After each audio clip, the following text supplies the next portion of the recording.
am in radio contact.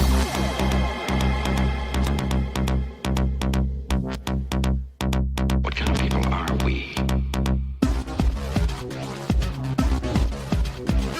I am in radio contact.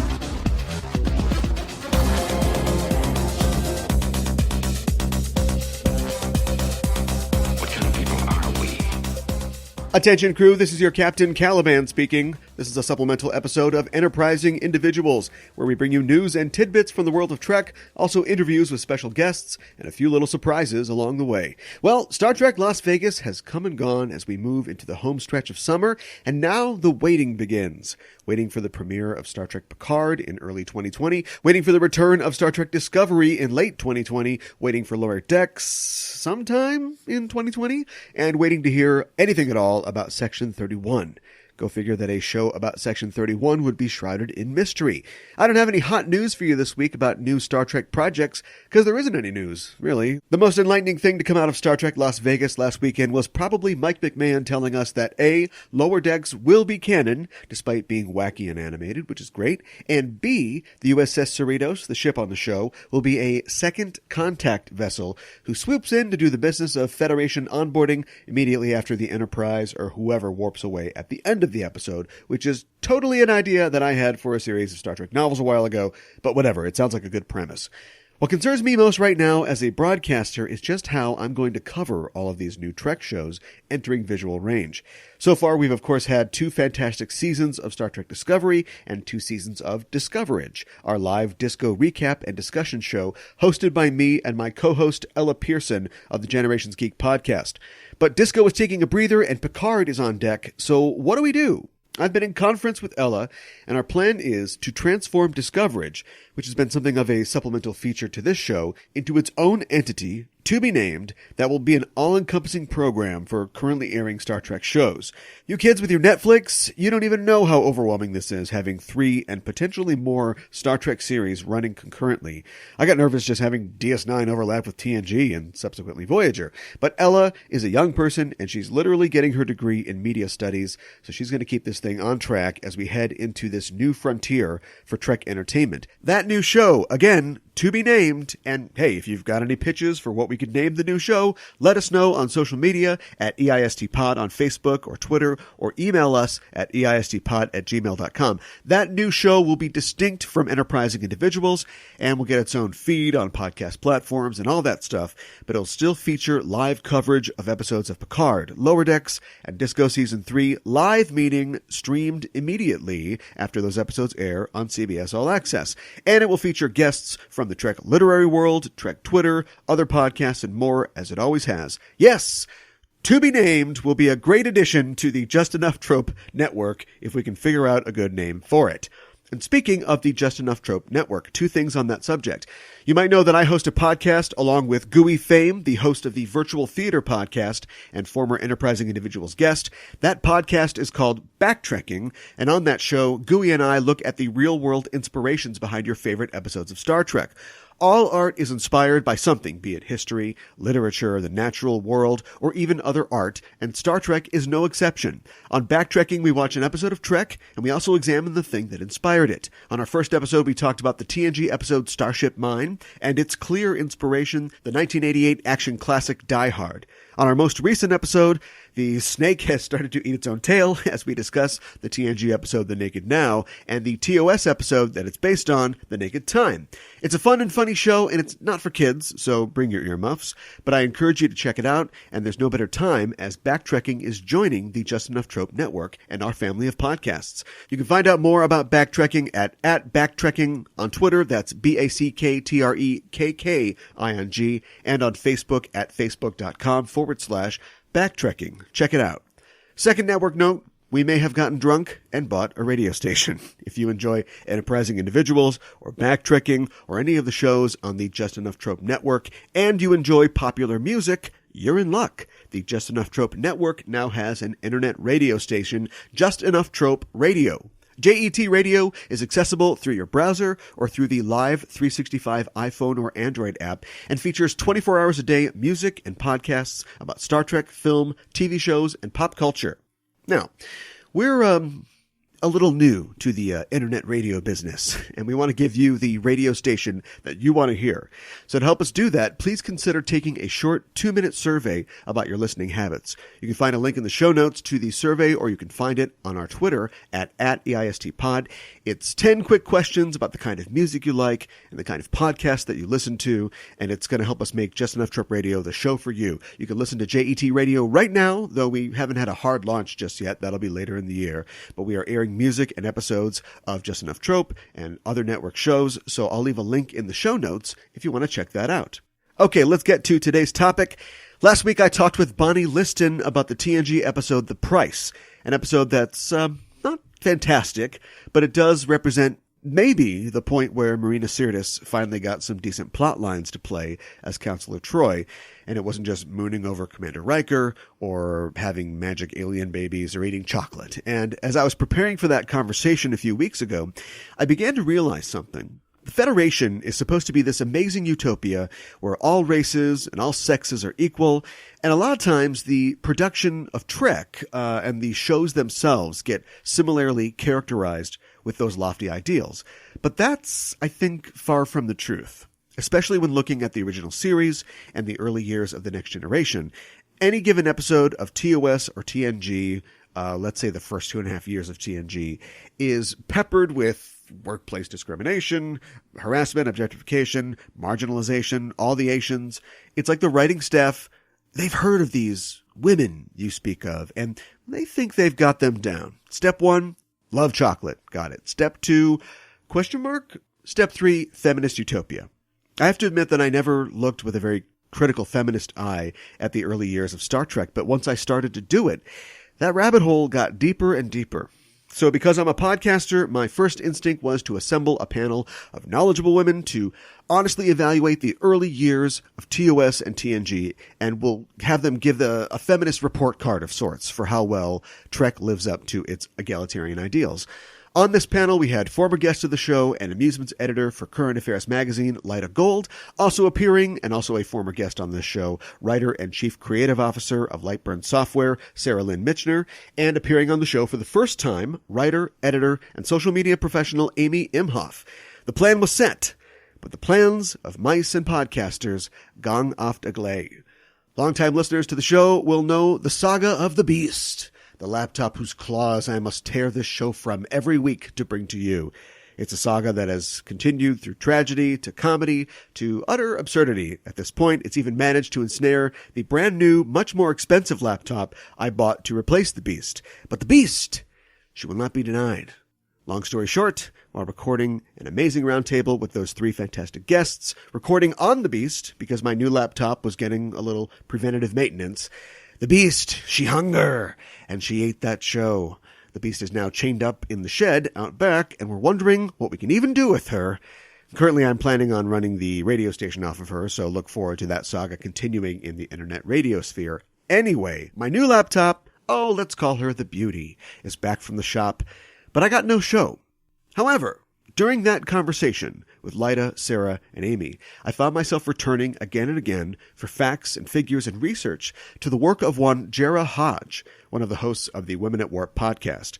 Jarrah has been thinking about this reality for years, that Trek took a lot longer than anybody really admits to become as feminist as it claims it is, and she's done a great series of articles about the makeup of the production staff of the various Trek series, how each series performs on a Bechdel test metric, the whole 9 yards, charts, graphs, you name it. So I thought, why not go to the source this time, talk with Jarrah directly, and get this feminist report card business sorted out once and for all. And that's what I did, and that's what you'll hear today. My conversation with Jarrah. My apologies to Lyda, Sarah, and Amy. We had a great conversation. It's just one that you'll never hear, though they'll all appear again on this show at some point. So let's get into it. Enjoy my talk with Jarrah. I'll have links to her articles about this subject in the show notes. Check out Women at Warp and let us know what you think about this topic. Join our Facebook discussion group on Facebook. It's called Enterprising Interlocutions, and it's a place where we continue the conversations that we have on this podcast. We'll be back next week with a new episode, if the beast doesn't slip its chains, that is. And with that, let's get underway. I'm joined on the show today by Jarrah Hodge. Jarrah is a blogger and feminist activist, and she's one of the hosts of the podcast Women at Warp at womenatwarp.com. Her writing about feminism and women's issues in the world of Star Trek can be found at trekkiefeminist.com. Jarrah, welcome to the show. Thanks so much for having me. Well, it's good to have you aboard. I always ask first-time guests on the show, how did you become a Star Trek fan? When did you first discover Star Trek? My first memory of Star Trek was when I was about, how old was I? I guess like 5, 6 when the episode Best of Both Worlds came out, and my siblings used to watch Star Trek, but I don't think they're quite a bit older than me, and I don't remember having watched it with them before part 1 of Best of Both Worlds, and then I was like glued to the TV and then had predictable nightmares all summer. But I was like, I had to see how that story ended. And then I was pretty much hooked from then on. My dad was a fan of the original series as well. So then he tried to, take me back and, show me the cage and some of the original series stuff. Rest is history. So you had a multi-generational support structure there as far as your family definitely. Goes. Are there any other like sci-fi fandoms that your siblings were into just as older kids that you also got into? My brother was big into Star Wars, but I actually didn't watch Star Wars until maybe junior high. So Star Trek's really my top fandom, and then more on my own because, getting involved in the Star Trek fandom, I met other people that we had a lot in common, and then they were also interested in Doctor Who. So then I tried Doctor Who and The Expanse. And so I have a whole bunch of secondary fandoms to Star Trek that I really love, including those ones. And I mean, really right now we're blessed with such great a plethora of Star Trek and sci-fi in general, so it's a great time to be a fan. There is quite a bit, of other fandoms around. Some of which we talk about on this show, but we try to keep it to Star Trek usually. We can't avoid talking about Star Wars and crossing the streams sometimes. Yeah. I believe we've had Canadian guests on the show previously. I spoke recently with the hosts of the Boldly Boinking podcast, who are, I believe, from Montreal. As a citizen of the country where Star Trek first premiered, what is Canadian Star Trek fandom like? How does it compare to Trekkies in the States? Well, we're proud of Vulcan and the fact that we had the premiere first. It's also, the home of a lot of the iconic Trek actors. You got Shatner, you got James Doohan, you got what's her name? Barbara March, who played Lursa. Basically all good Star Trek fans can name all the Canadian actors on Star Trek too, as part of our need to support our national pride against the elephant that is America. But there's a ton of fan clubs. I'm from Ottawa, and we have 2 fan clubs for a city of just now hit 1 million people, plus everyone who's a fan and isn't officially in a club. There's a really vibrant community. That's amazing. I've been to Riverside, Iowa. I've got to get to Vulcan. And of course, I've heard recently that Bloomington, Indiana, there are people in Bloomington who want to fully sort of enshrine it as Janeway's birthplace. Yep. Why not? I don't know what form that would take. If they have a parade and a festival like Riverside, that would be great. Yeah, cool. I mean, Vulcan has unfortunately declined somewhat since the rebranding, I guess maybe about a decade ago now, but there's still the convention every year, and a whole bunch of murals, and the Enterprise is there. And the city council still all owns Star Trek uniforms that they wear to their official delegations, and every year it's a news story about are we wasting taxpayer dollars on Star Trek uniforms? Oh boy. You're I'm pretty sure that is not that much money in the grand scheme of a budget. It doesn't seem like it would be that much, yeah. Well, speaking of conventions, you just got back from the Star Trek Las Vegas convention. How was that, and have you recovered yet? I'm still regenerating in my alcove. Sure. But it was great. It was really, really fun. It was, this year we didn't really get to take in a lot of stuff on the stage because we were at our Rod and Bray Podcast Network booth and for a lot of the time, and we had several panels. But, saw a few of the things on the main stage. Kate Mulgrew was really on her game. There was a lot of stuff. There wasn't really any big news, but there were a lot of panels, like 4 Discovery cast panels. It was great to see so many of the Discovery actors there. We got to interview Rekha Sharma and Jane Brooke, so looking forward to airing that soon. Yeah. I'm surprised that there wasn't a lot of news. I mean, there was a huge announcement, of course, at San Diego this year about upcoming things in Trek, but it seems like they kind of got it all out in San Diego, and then it was more just follow-up stuff, I guess, at Las Vegas. Yeah, that seems to be always the way it is. And, people have been miffed about that in the past. I've been going to Star Trek Las Vegas. This was my 5th year out of 6 years. And there's never really been a big announcement. There's always been an expectation that there will be, and then there never is. Right. And, well, I mean, we got last year, we got Patrick Stewart coming on and announcing Picard. Yeah, that was the biggest one by far. But I think that someone made a good point, which is that, Star Trek Las Vegas is kind of preaching to the choir. And, so San Diego Comic-Con is where you go to try to hopefully reach a bigger audience. So maybe that is actually the better place to make these announcements. Yeah. Well, at San Diego this year, we got a look at the full trailer for the upcoming Picard series and a detailed look at Lower Decks, the animated series, and a sneak peek at Discovery Season 3. It's an amazing time to be a Star Trek fan. What'd you think of the Picard teaser? I really loved it. Yeah. I think it looks really exciting. And, I think it looks like there's a pretty diverse cast, and there's going to be some interesting characters there. I think there's a little bit of consternation in my friend community about, why do we get, Data or before we get Brent Spiner and we get Imzadi, but we don't get Bev.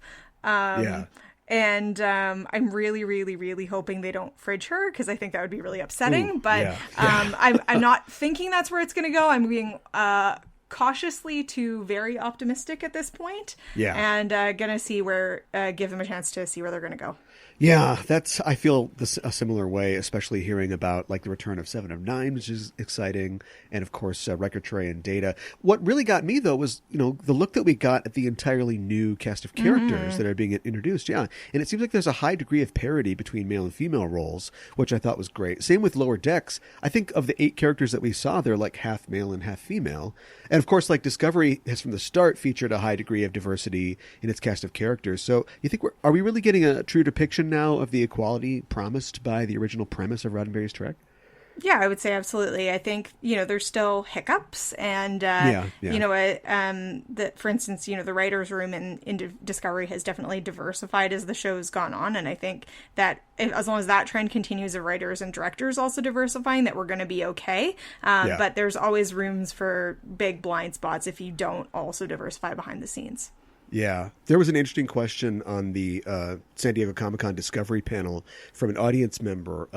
Fans, of course, were wary of the killing of Culber in Season 1, saying that it was an example of burying your gaze. But, of course, he was brought back in Season 2. But the questioner at the panel basically pointed out that, with Disco as a show, has increased the representation of diversity by leaps and bounds in the Star Trek galaxy. And now that they're sort of sending them to the future and not allowing anybody in the sort of current contemporary timeline to talk about them and their departure, it's kind of like a similar sort of death of representation. What do you think about that? Well, I think it will depend on how things go with the other series. I don't really see it that way, but, just say if they were to announce like a Pike spinoff that has as diverse a crew as the Cage, then we might have a problem. But I mean, we did see the Enterprise in with the Anson Mount Pike cast did seem to have a bit more diversity. Yeah. But it needs to be conscious, because it does really strike you when you just see like Spock, Pike, and Number One that you're like, oh gosh, all white people again. Yeah. love them all, but you need to have more than that. There was all kinds of diversity. There was left parts, right parts, and parts right down the middle. So I'm not exactly sure what you're talking about with the Cage. We'll talk about that in a second. I did want to ask you, I was talking to Amy Imhoff recently, somebody who's been on Women at Warp a couple times. We were talking about the panel that she hosted a few years ago at STLV that Kate Mulgrew and B. Joe Trimble were a part of, and I think that you were involved as well. I was. Which must have been like an out-of-body experience. Yes, absolutely. That was our first time having that panel on the main stage. The previous years, not just were we not on the main stage, but there were, in the first couple of years, the creation program listed us as like Trek fan girls. And Okay. we went like, hey, could we maybe say women? Like, Yeah. especially when the point where we were all over 30. And there was also a real resistance to using the word feminism in the descriptions. So we achieved a lot by that year in being able to, use the word woman, use the word feminist, and then to get to share that moment at the 50th anniversary with Bijou Trimble and Kate Mulgrew was so incredible. That is so, girls at Warp, not so much, I guess. Well, thanks so much for joining the show. Last year, when I began researching for an episode that I did with Melinda Snodgrass about her classic episode, The Measure of a Man, I went to look at some of the early days and documents of the development of The Next Generation. The early days of TNG were beset by production conflicts over the direction of the show and the subject matter and the process by which the show would be produced. And I got my hands on the Show Bible, the document that serves as a guide for contributing writers and as a touchstone for the production as it relates to the characters in the world of the show. And as I was reading the character descriptions, I noticed that out of the 3 female characters, 2 of them are described in terms purely of physical attractiveness before any of their qualifications. That's Troi and Crusher. And all 3 female characters are in some capacity being kind of checked out, being evaluated in their attractiveness by the text, which I felt was disturbing, was distressing. And what really broke me was that Dr. Crusher was described as, quote, catching the captain's eye with her very female form and having the, quote, natural walk of a striptease queen. Right. It raised 2 questions in my mind. Number 1, is this the horniest ship in the galaxy? And number 2, how can somebody type this fast with one hand? I mean, it also just says, what on earth information does that actually give that's useful to the writers? Yeah, I know, right. Like, if you're writing a story, how far can you get just knowing she's sexy? Right. And it kind of explains why they, maybe ran out of ideas for, like, something Troi at some a writer point. has no control over. Right. It's just like, okay, yes, attractive actress, that job's done, I guess. Yeah. And then and that's probably why you have characters like, I think the episode in Code of Honor, which is a terrible episode for many reasons, but also like 3 people note how attractive Tasha Yar is. Like, you actually have it in dialogue. Like, she's a very striking woman. And you're going like, we can see this is a visual medium. Striking is something that's attributed to her. She's described as having a conditioned body, muscular and well-developed, and very female. It sticks on at the end. Very female appearance, so still traditionally attractive. The real irony is that the majority of the series Bible was written by David Gerald, a gay man, and some of the Bible was essentially cut and paste from the Phase 2 Bible, the striptease line in particular, and some elements were contributed by Roddenberry and Bob Justman and D.C. Fontana. And by contrast, the male characters are described, as you'd imagine, solely by the duties they execute as ship's officers. Riker is described personally as, quote, not fully aware that human females have needs of their own. He doesn't fully appreciate the power of the female need to be needed. Underlined, emphasis theirs. Oh my God. So, that was discouraging for me. I didn't have any illusions that the era that TNG was made in was totally equal in terms of sexual politics, but I assumed it would at least be more progressive than, the institutional sexism of the 60s that would produce an episode like Turnabout Intruder with a straight face. Yeah, and it's that comment about Riker is funny because I always sort of saw it in a more positive light, that it's like, oh yeah, Riker, he's like treating women like they have agency. But no, apparently he's failing to recognize our need to be needed. Yes, right. He just needs to figure that out and everything will be okay. Yeah. Something that comes up often on this show when talking about the depiction of women, usually on TOS or TNG, is this idea that like sci-fi and early Trek in particular was created for dudes by dudes, despite its encompassing ambitions. And that's probably true of the majority of genre TV and in most circles of all TV for a certain era. But it seems like it was a big part of TOS and early TNG. And one of the reasons that I wanted to talk to you in particular about this is that you put together a post a few years back for Women at Warp showing some data about the then 5 live-action series, and the early numbers concerning women in creative positions weren't that great. Yeah, the numbers for women in behind-the-scenes positions, and when I evaluated this, it becomes a little bit complicated as you go towards the more modern era because of the way that credited positions changed. But I was basically evaluating the number of times that women were credited, and I even looked at DC Fontana sometimes wrote under a man's name. I credited that correctly to her. I looked at all the Sure. pseudonyms and evaluated it. And I mean, obviously there were no women directors on the original series. That's not that surprising. We didn't get any until TNG, and Discovery in 2 seasons has almost doubled the total number of women directors. Writers, there was DC Fontana and a couple other ones who wrote 1 or 2 episodes each. Yeah, I think about a quarter of TOS episodes had a woman in the writing credits. Yeah. But when you read the books, the behind the scenes books, like These Are the Voyages or the 50-Year Mission, it becomes clear that I think DC Fontana obviously had a lot of influence, and there were some other women who had influence. Some of them were the secretaries of Gene Kuhn and some of the other production people. DC Fontana started out in one of those secretarial roles briefly. So, you can't necessarily assess influence based on credits, but you can certainly infer that those people were getting recognition, we're getting more, we're getting paid more, and then certainly, reading about the behind the scenes atmosphere, it was very much a boys' club. You read about the practical jokes, even into TNG, practical joking, various people on the cast, and it's stuff that would not be super tolerated in most modern workplaces. Yeah, I think that there is definitely an argument to be made that the increasing number of women, behind the scenes or below the line would increase the subject matter that you'd see on the screen. And as far as the boys club thing goes, it's funny because I don't really know how executive producers get their jobs. I mean, somebody like Rick Berman is going to be around for the whole thing, or a guy like now I'm forgetting his name. Brandon Braga. Wish I could forget his name. No. But you've got somebody like, Jerry Taylor, who was a supervising producer on TNG and then stuck around and became the only, I think, female EP on a show like Voyager. And something like DS9, I mean, you can argue that the sort of singularness of what they were trying to do as far as storytelling meant that you couldn't change horses too much in midstream, but it actually was a step backward from diversity from what TNG had, with 17% of episodes having a woman credited as a writer compared to TNG's 30%, and no women contributed any writing at all to the 7th season of DS9.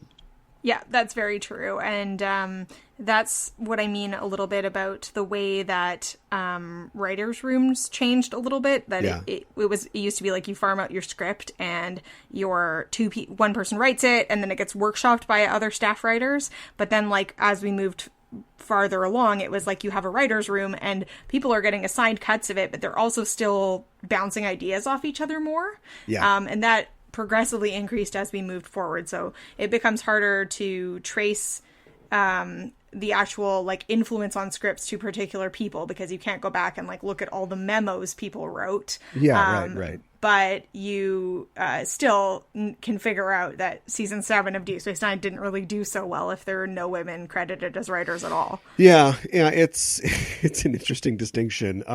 Voyager, I think in your article you say that the ratio of men to women in production roles had reached 2-to-1 at that point. And then I think 25% still of the episodes were crediting a woman writer. And then, of course, on that series, you've got an expanded role for Janeway as the female captain. You've got characters like B'Elanna Torres and Seven of Nine who are interacting with each other with no men around necessarily. So seeing an improvement. Enterprise, of course, looks like that's a step back again. So it kind of ebbs and flows. Now, I don't have numbers for Discovery, but I think it's plain to see that upward trend in representation, both above and below the line, is the reality. I mean, you've got Heather Caden serving as executive producer for all of Discovery, and you've got people like Gretchen Berg and Kirsten Beyer, Bo Young Kim, and Erica Lippold, and others serving in various writing and producing roles. And then that diversity is reflected; it appears on screen. Yeah, absolutely. I haven't broken down all of the roles for Discovery. I mentioned there's several women directors. It's still not the majority, but it's significant compared to previous series, including Hanali Culpepper, who has directed the new Picard pilot after doing a couple episodes of Discovery, and she's the first woman to direct a Star Trek pilot, and she was the first African-American woman to direct Star Trek. So Discovery's broken some new ground for sure. And I think I do have the Bechdel-Wallace test results for anyone who doesn't know. That's when a show... Yeah. Oh, go ahead. I was just going to say that's in my notes, but we can go right into that. Oh, okay. Well, so this is a test that was sort of jokingly developed by cartoonist Alison Bechdel, and based on a suggestion from her friend Liz Wallace, so Bechdel-Wallace test. Right. And it basically is any piece of media where two women talk to each other about something other than a man. And the reason it got picked up was that it's an easy test. It's a really, really, really low bar. So this is not like the test of what makes all media good. It's a test of what makes all media remotely considerate of women characters. Right. People have sort of adjusted the test to specify, and this is the test that I follow, requires that the women characters have a name. So it can't just be rando Dabo girl says to random lieutenant, "Hey, I got your drink." Right. Yeah. And then the whole episode continues. It has to be two characters that actually have names. So Discovery has 100% passed the test, which is the first Star Trek to do so. So that was pretty cool. Yeah, and I thought it was fascinating that, the trend goes upwards even through DS9 until Voyager hits, I think, like 87% in terms of episodes that pass the Bechdel test. 100% of episodes in Voyager Season 5 passing the Bechdel test, which I thought was amazing. Yeah, it's really hard when you have a woman captain and a woman chief engineer or other key position. And in season 5, you had B'Elanna and Seven. There were a lot of Seven episodes that season. Well, yeah. And the relationship that they built between Janeway and Seven was very helpful for that.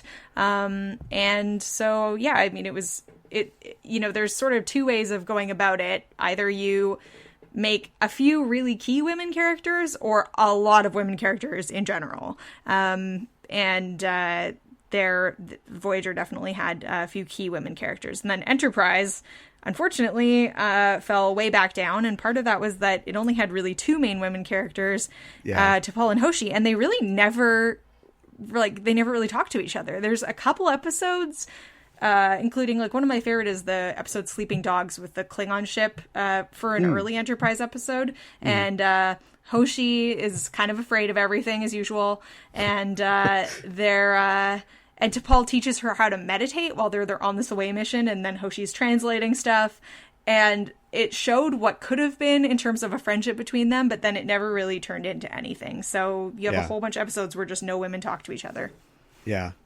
I think that this sort of... Oh, you know what? I wanted to talk about the films quick. I mean, in 2009, when the Kelvin universe, is launches, it gets both better and worse, I think. Because, Star Trek 2009 passes, but it's because of a scene where two women are literally having a conversation in their underwear while Kirk is peeping at them from under a bed. Yeah, this is a really good example of why the test is not perfect. It's the scene where Uhura and Gala, her roommate, are talking to each other, and Kirk has been making out with Gala, and he's hiding under the bed while Uhura gets changed and watching her get changed. So that is obviously not a feminist scene or like a scene promoting women's equality in any way, or does Gala has the potential to be a really cool character, but that's not the scene that makes her a cool character. So definitely an example of how the test is like a very, very low bar. But I think, people who critique the test, there are lots of valid criticisms to raise. Like, it doesn't analyze their, race or any other forms of oppression. Or the content of that conversation either. Yeah, exactly. Yeah. But I think it's useful to ask, okay, well, imagine there was a reverse Bechdel test where you had to see if something passed if it had two men who talk to each other about something other than a woman. And it is extremely difficult to find anything that fails that test. Yeah, I mean, if you had something that failed that test, you would just assume, or the average observer would assume, that they were watching, I don't know, something written by Margaret Atwood or something like that. Like, it was definitely like in the genre of like women's entertainment. But instead, the reality is the other flip side, which is hardly anything ever passes this test, and yet it's just totally natural for your average viewer. Yeah, things have definitely improved in the last few years, but for a long time, just everything failed. Yeah. But now you have, movements in, I believe, like Sweden and stuff to actually, some theaters will list whether a film passed the test in really? theater listings. Interesting. So there's these like little movements in places to try to hold media creators a little bit more accountable to even some of these very basic standards. Yeah.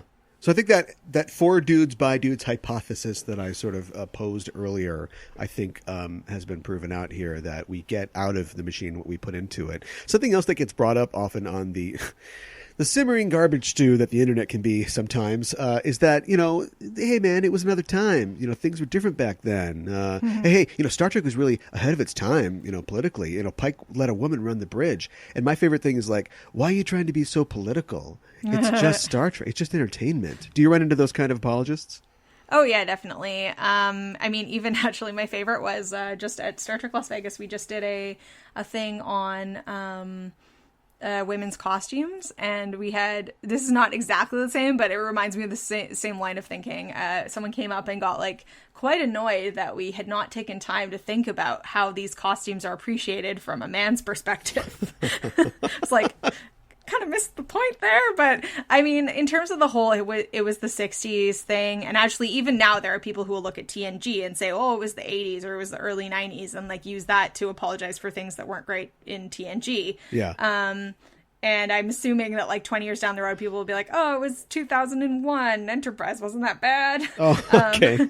But people first of all, fail to realize Star Trek's always been political. And yes, in many ways it was groundbreaking for the time, and that's part of that was that it was political.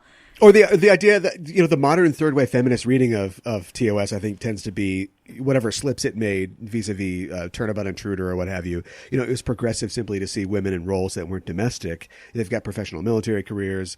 The miniskirts were totally empowering sexually, you guys. Yeah, totally. But I think it's also important to recognize that just like the audience today doesn't all agree on Star Trek, the audience in the 60s didn't all agree on Star Trek either. Yeah, sure. And if you read the book Letters to Star Trek, which is I highly recommend a collection of fan mail to Gene Roddenberry and some of his responses, there's like 3 or 4 letters in there that are women objecting to miniskirts, objecting to the way that women like Carolyn Palamas in Who Mourns for Adonis are portrayed as like, becoming disloyal and unable to keep their head on straight when there's a gorgeous man in the vicinity. Right. So yes, absolutely. A lot of people found the miniskirts really empowering, including Nichelle Nichols. I have no problem with them, but there were people who didn't. So it's not like uniform. And there were also people who had some issues with the limited way that women were portrayed. Like, why are there all these yeomen and there's no men yeomen? Somebody's got to carry all these clipboards. Yeah. What I wonder though is like what scares these modern commenters about admitting that maybe a show made in the 60s by men might have been a little bit sexist. I don't know. I think that there's people who just take it personally when there's critiques about something that they really love, and like, me and my co-hosts and Amy and friends of the show, like, we all love TOS too. We love Star Trek. But some people think, oh my gosh, I love this thing, and maybe I didn't notice that was a problem with it, and it's easier for me to just deny it than to feel a little bit uncomfortable. Yeah. Like, why didn't I notice that? I can see that. I always find that when I learn, I guess if I learn something that I like is totally problematic and I had no idea, then I feel really bad. But I always like learning things that I didn't know about something that I appreciate, even if it's something that gives it just a bit of recontextualization. Like, I would want to be open to that. Totally. And I mean, as far as I'm concerned, I think that the fact that people did express their views at the time only led to Star Trek getting better in the long term. Gene Roddenberry in some of his letters back, acknowledges that, that we could have done things better. And that hopefully that led to some of the advances that we did end up seeing in the Next Generation and beyond, that there's always been this fan dialogue and fan feedback. There's a difference between providing some constructive feedback and saying like, hey guys, I love this, but in the future we should have gay people or trans people, right. Versus like the people who are like, this is not real Star Trek. Right. Just being like not very constructive and acting like they own the franchise. But I think that constructive fan feedback that comes from a place of love and acknowledging the values of Star Trek and wanting those values to be consistent with the representations is exceptionally valuable and has always been part of the franchise. Yeah, I think that feedback has definitely contributed to the upward trend. And I think it's amazing, just all told, it's amazing that sci-fi writers, from the 50s who flew bombing runs in World War II and came home and wrote sci-fi books about manly spacemen, that they could get together and conceive and write something like the world of Star Trek, an egalitarian world, whose real message of equality isn't necessarily being adequately explored, but all the same, young men and women can see these characters in their world and be inspired to create their own works of progressive fiction, or even grow up to write Star Trek stories that push the Star Trek universe forward. Yeah, absolutely. If you look back in the making of Star Trek by Gene Roddenberry and Stephen Whitfield, there's some interesting stuff there that didn't make the actual series, but even like on ideas about what would be necessary in terms of birth control and things that were right, very verboten topics, but they're actually thinking about these in ways that were very ahead of their time. Yeah. To put it in sort of scientific Trekkie terms, I think that there is still a corrupted DNA in the franchise of Star Trek. There's this persistent problem of Trek having its roots in sexist golden age sci-fi. Even though the Cage introduces a mixed crew and a command character like Number One, she was cut by producers after the first pilot for being too masculine. Any female officer, could just disappear from service at any time. If she got married, we'd lose an officer. And one of the episodes that naturally comes up when talking about the original series' problems with women is Turnabout Intruder. And that episode's probably the most regressive script the show has ever produced. Yeah, it's bad.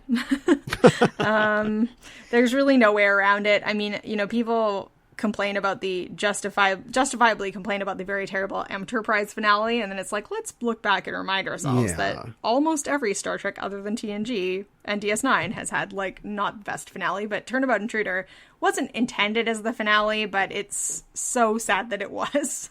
Yes. Oh, It's just, I think, from what I've read and what I understand, like, it's true that it wasn't supposed to be a finale, but I think everybody was pretty checked out of the of the franchise at that point, and so nobody was really paying attention to what they were leaving people.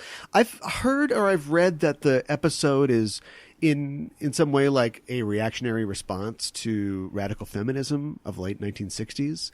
Like, you get a character like Dr. Lester, who is like a caricature of a feminist. The show or the script seems to be saying that, women want to, of course, replace men and take their jobs. And of course, as the episode shows, they can't handle them. Yeah, I've read that critique too, and I can certainly see that. I haven't read evidence in like the memos or anything to back up that that's specifically what they were thinking when they were writing it. Yeah. And in fact, when you go back and try to mention some of the things about this episode to the people who were in charge of the episode. For example, this whole very controversial point about women aren't allowed to be captains, which Lester seems to indicate. It's sort of written off as, oh, well, she just wasn't allowed to be a captain because she was clearly unhinged, and that she's turned it into like a big attack on her gender. So yeah, it's got some like similarities with that backlash against like quote unquote women's lib movement. So I'm sure it didn't help any of that. And certainly not the, when they're in their body swaps and they accuse Kirk of being red-faced and hysterical. He's literally, we cut in on him literally doing his nails at one point, and it's like, okay, this isn't any kind of serious treatise on anything.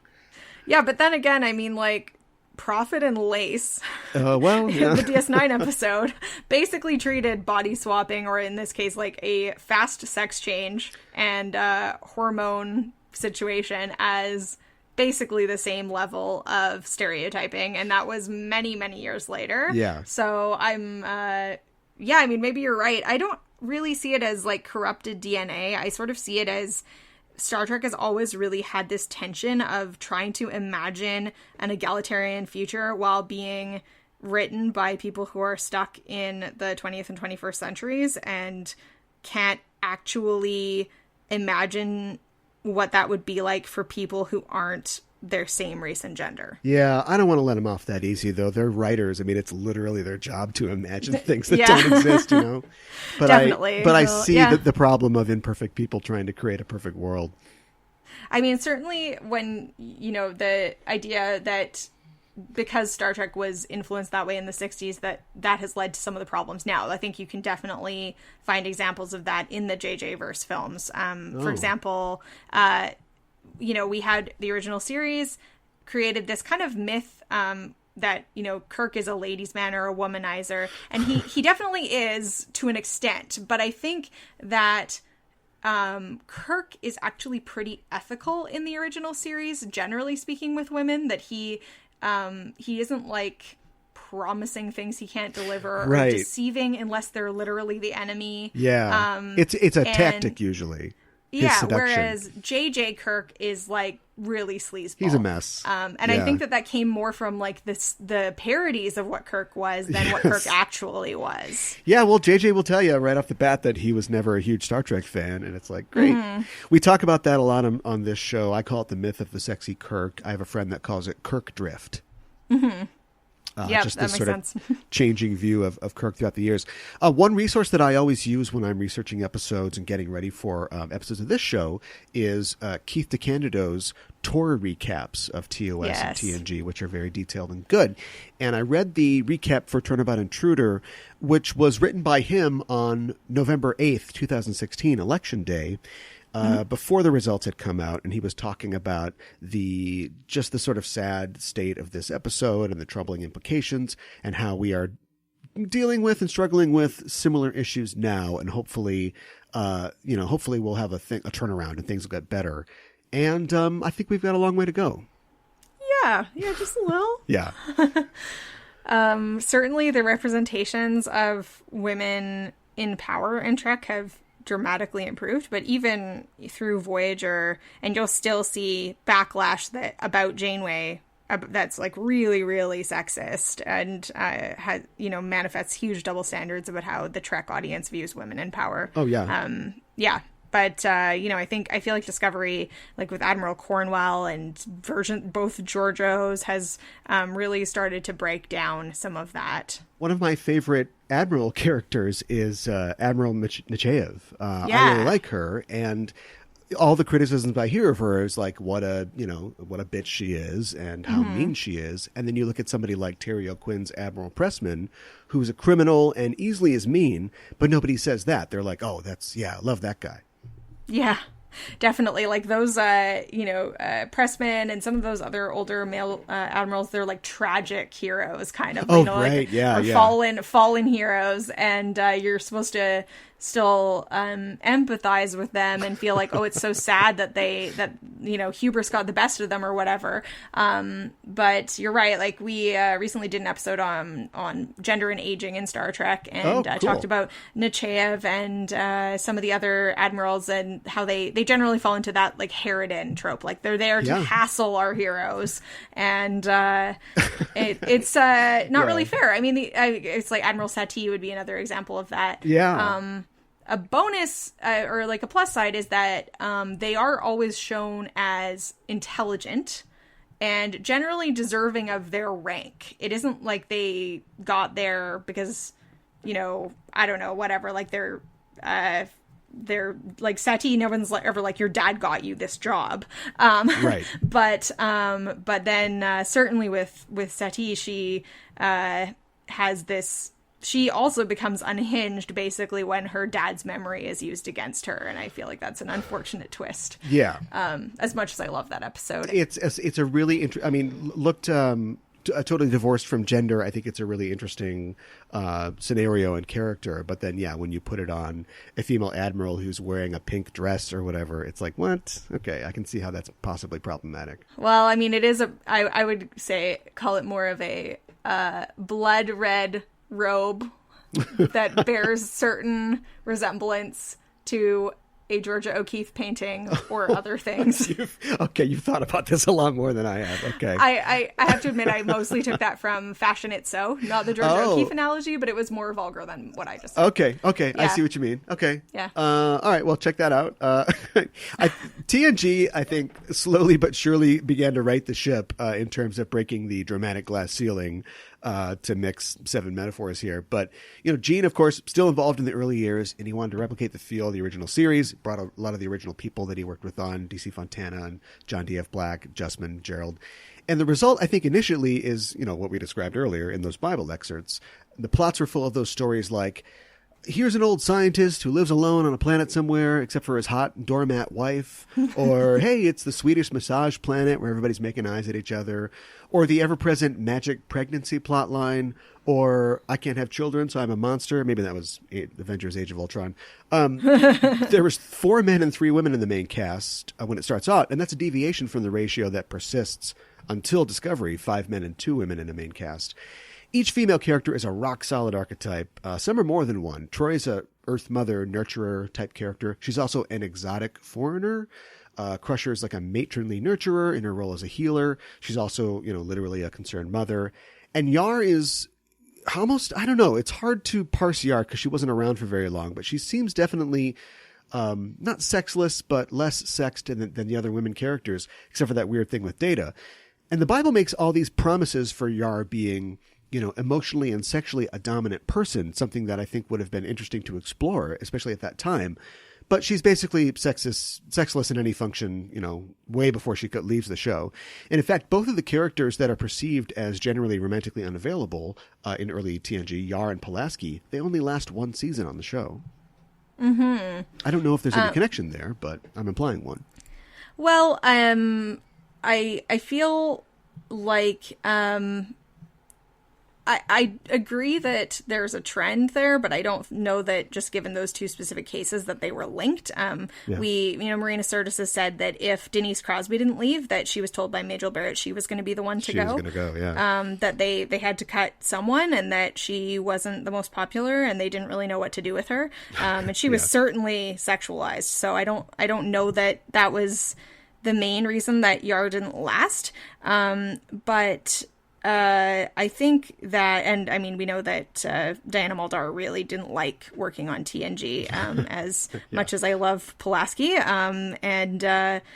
People didn't all love working with her. So there were some bigger issues at play there, but I think it is important to acknowledge that happened because it still crafts the way that we see the show and these characters that, some people are more expendable based on like their age or their lack of conforming to this like sexualized image of what the theoretically teenage male audience wants to see. But I also with Yar, I mean, I don't know if you've read this story, but I saw in an interview in, I think, Starlog after Denise left that she was remembering a scene that her and Marina Sirtis did in their audition where they had to do a reading and Troi was basically asking Yar, like, what's up? You seem really, like, stressed. And sort of insinuates that she has, like, a thing for the captain as, like, a father figure, but then also basically encourages her that in order to chill out, she should, like, go get laid. And Denise Crosby, I think, was like, I really wish that had happened at the time. This is like in the early 90s. And was like, I really wish that it would have happened because it would have been more interesting than anything else I got to do. Yeah. It's that weird thing that we've talked about this on a previous episode of this show. I think it was the Boldly Boinking crew that I talked to about early Trek's like weird dorky like enthusiasm for sex. It like wants to be, it has this idea of like sexual equality and openness, but it has no idea how to go about it. So you'd get a scene like the one you described. There's also a scene, I think, what's the scene where it's a Q? Is it Haydn Q where Q puts Yar in the penalty box or whatever, and then she's crying, and Captain Picard says it's okay that she cries in the penalty box. But then the end of that scene is a weird thing where Yara's sort of like, boy, if, you were a few years younger, and it's sort of like this flirtation, and it's like, where does that even come from? Apparently they had designs on that just never came out. Yeah, I feel like it's partly just not knowing what to do with her, and then they had also given her this bizarre backstory of being like from a planet with rape gangs, where even she's only in like 7 episodes, they have to mention that 5 times. But I think it's a concentrated example of these writers' like inability to write a lead woman who's a non-romantic lead. She's supposed to be this different kind of archetype, something that doesn't cleave to like traditional ideas of femininity, but they didn't go anywhere with it. Well, yeah, and it's like you can't have conflict for a woman that doesn't involve sexual assault. Well, of course not. Yeah, right. Or magical forced pregnancy or whatever. Yeah. Troi seemed to be the focus of every bad, we have no idea how emotions or women's bodies work, sci-fi ideas, from the alien babies to being sort of mind raped herself. Barclay is making deep fakes of her on the holodeck. Like she went through twice what O'Brien went through. Oh yeah. It was just the same thing every time. So maybe it all blurs together, I guess. But chocolate makes it all better though. Yeah. Oh, boy. Yeah. Poor Troi. Luckily she got a few good episodes in the last few seasons. Certainly. Thanks, Jerry Taylor. Made that happen. Jerry Taylor for sure. Yeah, as the TNG went on, I think the show definitely got better in that respect. Mid to late TNG, I think the female characters start to get equal recognition. They get stories of equal weight. It's always tricky putting a modern read on something that was made a while ago, but there's a 5th season episode of TNG called Remember Me, which is basically like a master class in gaslighting an intelligent, accomplished professional woman. Yeah, that's such a great episode. It's Crusher really just refusing to allow people to tell her she's crazy, and it's super badass. I highly recommend it. I know. And it's a really, Enterprise tried to do the same thing with Hoshi, except for it turns out Hoshi is crazy. So another example of how Hoshi or Enterprise maybe fell backwards a little bit. Yes. It's always, we were just talking about Sati. What do you think about characters that, I don't want to parse this.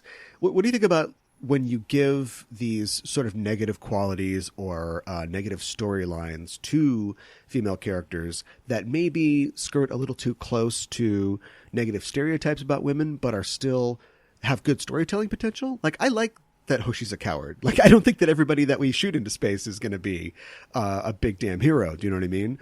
But at the same time, people always complain that she's always scared or she's always complaining about stuff. Yeah, no, I don't have a problem with that on its own. It just is the bigger picture that you need diverse representations. Like you need women villains. It doesn't matter that they're evil. You need to show that women can be all sorts of things. They don't have to be angels. And with Enterprise, you get Hoshi and T'Pol, who both right away start out as outsiders. Like, Hoshi doesn't want to be in space and she's afraid of everything. And T'Pol, everyone doesn't like, she's a Vulcan and she's constantly resisting being more human, and everyone wants to make her more human. So then you don't really throw in a lot of other women characters except for Cutler for a very brief period of time, and you just don't get that range. So I think it would be awesome to see, like in Discovery we get to see Tilly struggling with anxiety. That's great. Because there's all these other characters that it doesn't equal women are afraid of space. But when you only have like 2 representations, then it's the ship is a boys' club and the women don't belong. Yeah, diversity is sort of the antidote to that. It's sort of the Keiko problem. Like, I love Keiko as a character, and I love Rosalind Chow as an actress. And so I'm always, I was shocked initially, I guess, but I just take as for granted now that most fans hate Keiko. And the things that they say about her are the things that they would say about, like you said before, like the harridan sort of type, like the naggy, crabby kind of person. I'd argue 2 things. 1, it's not her fault, it's the writers. And 2, if you look back, I think you're putting a lot of that on her. I don't think she was ever really as bad as people seem to say that she is. Yeah, that's a really interesting one. I also don't dislike her that much, or as much as some people do. We actually had a writer do a discourse analysis of the O'Briens' relationship. Really? And found out that, like, roughly both of them say things that are sort of dysfunctional or, like, conflict oriented. So it's not necessarily Keiko more than Miles. Yeah, he's always saying things kind of under his breath, though, too. Yeah. Yeah, but you know, he doesn't know how to clean his house. Like, there's a lot of He's a stereotypes, slob. negative stereotypes about men there too. Sure, about yeah. like it's basically like, you know, a 90s sitcom relationship when it gets to Deep Space Nine. Yeah. And it's not really kind to anyone, but people still are like, oh, poor old Miles being, you know, told what to eat by his cranky wife. Right. And we get like a lot of pushback on that article that's like, I don't care, Keiko's the worst. So I don't know. I mean, there's definitely double standards there. I think race plays into it as well as gender, and it's unfortunate, especially like we haven't seen a lot of married couples in Trek, so it's unfortunate that representation, which really stands out as like a long-term married relationship, was just really like, you know, Jill and Tim Taylor from Home Improvement or something. Yeah. I think, I don't. Boy, I came into this wanting to criticize the writers and the production behind Star Trek, but now the fans are kind of going up on the board too. It seems like maybe because it's a sci-fi thing, like they wanted to introduce these elements of, like you said, other shows. It's almost a sitcom-y type relationship, but they couldn't think of it outside of that, like a Sam and Diane type thing. The fact that, like, I always hear about these little things that are just horrifying about behind the scenes Star Trek sometimes, like when Takei got his rapier for the Naked Time. Apparently they wanted to give him a samurai sword, and he's like, I'm not using a samurai sword, you can forget that. Give me something else, like, because I'm Japanese. And then on DS9, when they did the Rumpelstiltskin episode, they wanted to do a leprechaun, and Cole Meany's like, no, we're not going to do that, so you can pick something he's like, else. are you kidding me? I already lived through Up the Long Ladder. Yeah, right. Yeah, exactly. So the kind of crew that would put that together, I could see them going, yeah, it's funny. Like, she's mad and he just wants to eat potatoes and drink beer, and she wants him to pick up his socks. Like, I guess I can see where that comes from, but it's still not very exciting. More creative. No, not really. But, you know, creativity, I think, is exploding in the Star Trek universe right now. And we mentioned 2009 before. You have to be happy about, you know, the expanded role for Uhura in a lot of ways. Man, I hope that we return to the Kelvin universe in films. It doesn't look like we're going to at this point, but, you know, a character like J-Lo is really exciting from Star Trek Beyond, and so I hope that we are heading into new frontiers, if you will, as far as that goes. Absolutely. You've thought and wrote and podcasted a lot about this topic. What do you see for the future? Do you think the trend of feminism and diversity will continue to expand in Star Trek? I think that right now all signs point to yes, if I was going to roll my magic 8-ball. I think that we've seen steadily increasing diversity behind the scenes and on screen, and I think another indication is how vocal the actors in the writers' room and other figures associated with the series have been on sort of progressive social and political issues. That's a good sign, because I think you know, farther back in the history of Star Trek, before social media really exploded, people weren't really saying much publicly about, like, the meaning of the show or the values of the show while the show was airing. So the actors were, you know, their comments were very limited to just, like, the role of their character. Yeah. And it was harder for the actors to be playing as much roles as, like, social and political ambassadors. But now we're seeing that all over the place with the Discovery cast. I mean, George Takei, obviously, some of the prominent Patrick Stewart working on domestic violence issues. And I think that bodes really well as just, you know, solidifying the culture of Star Trek in real, you know, Star Trek communities in real life, as well as the future of representations of the show. Yeah. Is there anything specific you'd like to see in upcoming Star Trek shows as pertains to representation? Well, I feel like Discovery has closed a lot of gaps, but there's a few gaps that are remaining that I think are really important. Yeah. One is that we still haven't seen trans human characters, or non-binary humans. We've seen trans or non-binary aliens, and the last one was Cogenitor, and it was very ham-fisted. So, you know, trans people exist today. There's no reason they won't exist in the future. So let's have someone Star Trek. The other two more. One I think is Indigenous representation. Chakotay doesn't count, guys. I mean, definitely. Chakotay was well intentioned, but they hired someone who was not legitimate to Yes. craft how he was portrayed, and I think that it's really important that they do that right at some point in the future, soon, hopefully. Yeah. And finally, I don't think that Discovery has done enough in terms of characters with disabilities. They've shown some people in the background with wheelchairs, Yeah. but they aren't even named characters and they don't have lines. So I don't feel like they should get to pat themselves on the back quite just yet. The intent is there. They've, even had the people, I went to a panel hosted by the Directors Guild of Ontario with the the prop or set and some of the production designers, and they talked about how the person designing the wheelchairs actually has designed real life wheelchairs, so they know what actually needs to happen for it to function. But we need some characters that people can actually connect to, not just see in the background. Yeah, absolutely. Star Trek always, when they want to deal with the kind of topics of diversity that we're talking about, they make up, some kind of alien or there's some kind of situation. Like you've got Molora in DS9 sort of deals with disabilities. There's a character like Soren in The Outcast from TNG for gender fluid characters. But we are past that now. This is the 21st century. You can write a character about anything. They can be whatever you want. So, if we see some alien that has 3 sexes or something before we see a transgender character on Discovery, I'm going to be a little upset. Yeah, I mean, of course, I don't mean to forget Geordi, but I think that there's still more that can be done, and it's not like Star Trek shouldn't ever be like, hey, we checked the box, we don't need to go there anymore. Right. It should just be looking at creating good characters that represent a range of different experiences, human as well as alien. Yeah, thanks so much for joining me. Tell people where they can find you online. Yeah, you can find our podcast at Women at Warp, or our podcast website is womenatwarp.com, and we're also on all the social medias at Women at Warp, and you can also find me at trekkiefeminist.com. Well, thanks again. Thank you very much for having me. That was fun.